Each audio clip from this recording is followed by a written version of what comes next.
There's a state in America where the air smells like magnolia and fried shrimp, where trumpets echo through the streets every single night, and where people will invite a total stranger to their table without a second thought. And there's a state in America where, for over a decade, you were more likely to be murdered than in almost anywhere else in the country.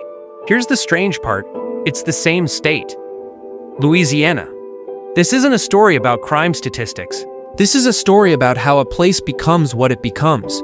300 years of decisions, some made in state capitals, some made in the dark, that quietly built the Louisiana we see on the news today. And by the end of this, I think you'll understand something most people never stop to ask. It's not that Louisiana is dangerous, it's that Louisiana was made dangerous, piece by piece, by people who benefited from it staying that way. Let's start at the beginning. If you've ever been to New Orleans, you know the feeling. It's alive in a way most American cities aren't. Music pours out of open doorways. Strangers become friends over a single conversation on a porch. There's a warmth here that's hard to describe unless you felt it yourself. But talk to people who've lived here their whole lives, not tourists, not visitors passing through for a weekend, and you'll hear something else underneath the warmth. A kind of tiredness, a wariness that comes from watching the same patterns repeat, generation after generation. Louisiana consistently ranks near the top of national crime statistics. Some years it's simply the highest in the country for violent crime. And for a long time, the conversation around that has been shallow. Poverty, guns, bad luck.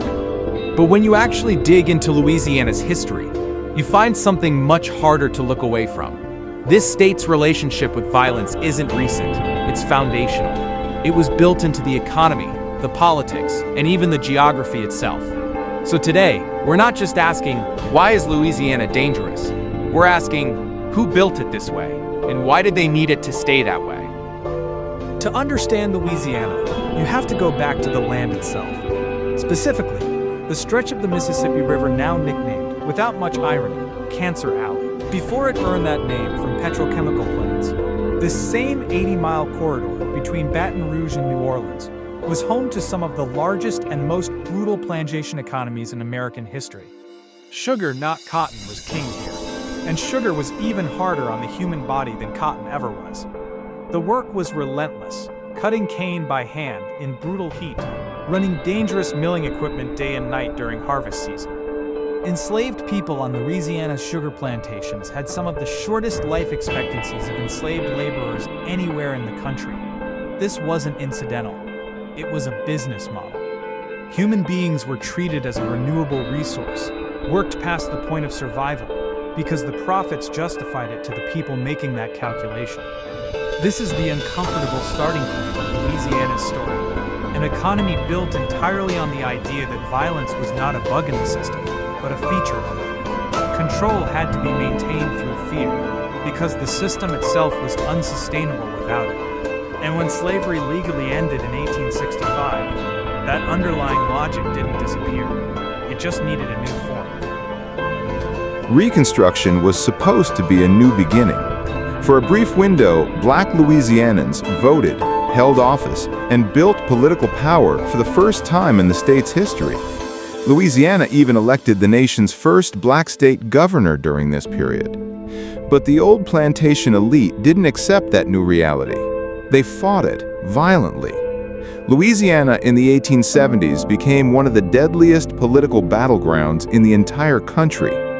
Armed paramilitary groups organized specifically to intimidate voters and overthrow elected officials through force. In 1873, in the small town of Colfax, one of the single deadliest instances of political violence in American Reconstruction history took place, when a mob attacked and killed dozens of black men who had gathered to defend a contested local election. These weren't isolated incidents. They were part of a coordinated, sustained campaign, and it worked. By the late 1870s, the old power structures had reasserted control across the state, and a new system took hold, one that would keep political and economic power concentrated for the next 100 years, enforced through voter suppression, economic dependency, and, when needed, violence. Here's why this matters for a documentary about crime in 2026. Sociologists and historians who study long-term violence patterns consistently point to periods like this as the root of what's called structural violence, conditions baked so deeply into a region's institutions that they keep resurfacing generations later, long after anyone remembers exactly how they started. Louisiana didn't just experience violence in the 1870s. It built systems around it. And systems, once built, are very hard to dismantle.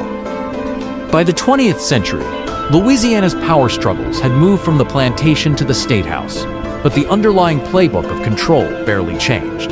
Enter Huey Long. Elected governor in 1928, Long was a genuine populist in some ways.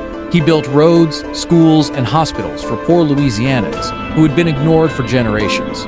People loved him for it, but he ran the state almost like a personal kingdom. He controlled the legislature, the courts, and the state police with an iron grip few American politicians before or since have matched. Dissent wasn't just politically risky in Long's Louisiana. It can end careers, reputations, sometimes more. In 1935, Long was assassinated in the halls of the very Capitol building he built. But his death didn't end the system. It just opened the door for the next person to run it. For the rest of the 20th century, Louisiana developed a reputation that, frankly, the state has never fully shaken, as one of the most politically corrupt places in America. Governor after governor, sheriff after sheriff, parish official after parish official, the state has produced an extraordinary number of public corruption convictions compared to almost anywhere else in the country. One of the most famous, Governor Edwin Edwards, was eventually convicted on federal racketeering charges in the early 2000s after decades in power, decades during which stories of bribery, kickbacks, and backroom deals became almost a running joke about the state. Except it wasn't funny for the people whose schools, hospitals, and infrastructure suffered because of it.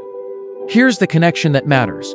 Corruption isn't a victimless crime. When public money meant for schools, policing, and infrastructure gets funneled into private pockets instead, communities are left with fewer resources, weaker institutions, and less trust in the people meant to protect them.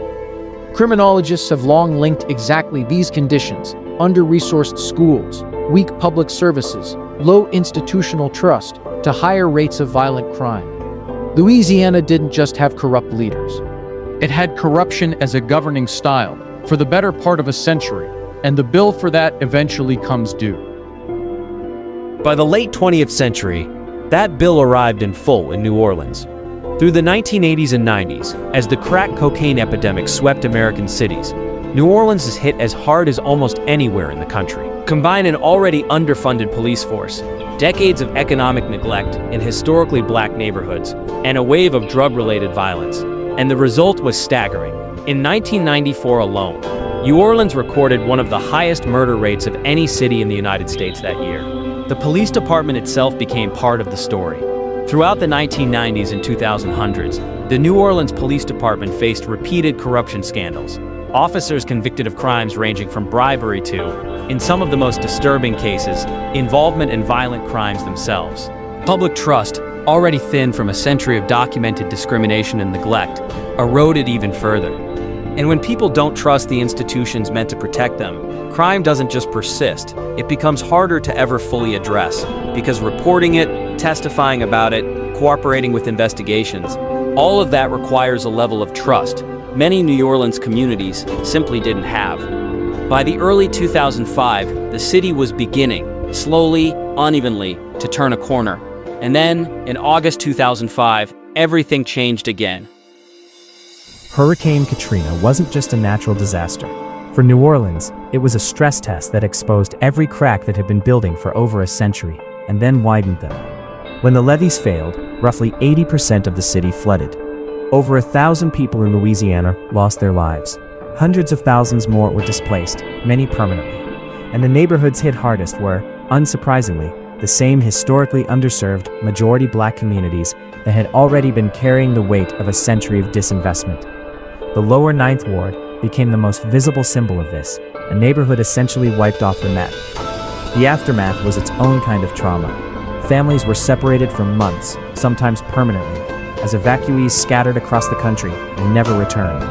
Public housing was demolished, and in many cases, never rebuilt at the scale needed. An entire generation of children grew up displaced, in unfamiliar cities, disconnected from the communities and support systems that might have otherwise kept them stable. Researchers who study post-disaster crime consistently find the same pattern. When communities are fractured, when extended family networks, churches, schools, and neighborhood relationships that normally hold people accountable and supported are suddenly scattered, violence tends to rise in the years that follow. Not because people become inherently more violent, but because the social structures that used to prevent violence are simply gone. New Orleans lived through exactly that in the years after Katrina. The city rebuilt. It's a beautiful, vibrant place again in so many ways. But some of what broke in 2005 never fully came back together, and the crime statistics of the years since tell part of that story. There's one more piece of Louisiana's story that most people never think about, and it's not political or economic. It's geographic. Louisiana has more wetlands than any other state in the continental U.S. South, millions of acres of boughs, marshland, and swamp, much of it nearly impossible to search thoroughly. Some of it home to alligators, snakes, and terrain that shifts with every flood season. For as long as there's been organized crime and violence in this state, that landscape has played a quiet, uncomfortable role. Investigators in Louisiana have spoken for decades about how difficult the state's terrain makes certain cases, evidence that simply sinks, disappears, or degrades in ways it wouldn't anywhere else. It's not a coincidence that some of the state's most notorious unsolved disappearances share one thing in common. They happened near water that never gave anything back. Combine a landscape built for disappearance with a century of underfunded, sometimes compromised law enforcement, and you get a state where, historically, violence didn't just have motive, it had opportunity too. So where does that leave Louisiana now, in 2026? The numbers are still hard to look at. Louisiana continues to rank among the top states in the country for violent crime and incarceration. It has, for years, had one of the highest incarceration rates not just in the US, but in the entire world, a statistic that's hard to fully process until you sit with it. But numbers only tell you what's happening, not why. And if you've stayed with this story this long, you already know why. This isn't a story about bad people in a bad place. It's a story about 300 years of systems. Economic systems built on exploitation, political systems built on corruption, and social systems torn apart by disaster and disinvestment, all stacking on top of each other until violence became less of an aberration and more of an inheritance. Louisiana's people didn't choose this history, they inherited it, the same way every place inherits the decisions made by the people who came before. And the same warmth, resilience, and community that make Louisiana so beloved by everyone who's ever spent real time there, that's not separate from this story. It's the other half of it. It's what survived, in spite of everything. Louisiana isn't dangerous because of one bad decade, one bad policy, or one bad leader. It's dangerous because, for 3 centuries, the people with the power to build something different consistently chose not to, and the cost of those choices landed again and again on the people with the least power to do anything about it. Understanding that doesn't excuse what's happening in Louisiana today, but it does explain it, and maybe that's the first step toward anywhere actually changing, not just here, but anywhere in this country carrying the same kind of buried history. If this kind of deep, honest look at America's history is something you want more of, subscribe, because next week, we're doing this for another state, and the story might surprise you even more than this one did. Drop a comment and tell me, which state should we dig into next?